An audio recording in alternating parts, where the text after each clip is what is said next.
በዚህ አጋጣሚ እንግዲህ ጉድ ሰራሽኝ የሚለው ዘፈን እዚህ ኢትዮጵያ ቴሌቪዥን መጥቼ ስቀረጽ ለሙስሊም በዓል ነበረ።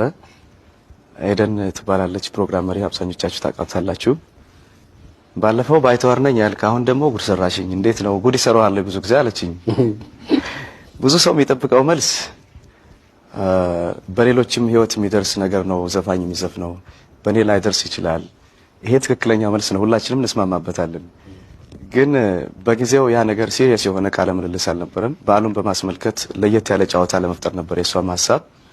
ስለዚህ ቀልድ ደግሞ ሲባል የማይጠብቀውን ነገር ማለት ነው አይደለ? አብዛኞቻችን እናውቃለን። ኤና ዜድን ቦታ ስናቀያይራቸው ቀልድ ይሆናሉ።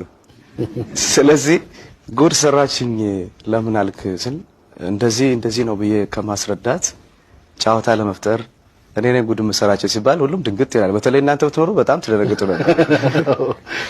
እና ብዙ ያልተረዱኝም ሰዎች ካሉ እንግዲህ እንዲረዱኝ ነው እንትን ብለው። ይቅርታ የሚባለው ደግሞ መቼም ከውስጡ ሰው ላለው ነገር ነው። እንደ ይቅርታም ሳይሆን ይሄ ነው መልእክቱ። አንድ መልክ ነው ያለው። ጉድ የሚሰራበት ጊዜም አይደለም አሁን፣ ጥሩ ጊዜ እንዳልሆነ ሁላችንም እናውቃለን።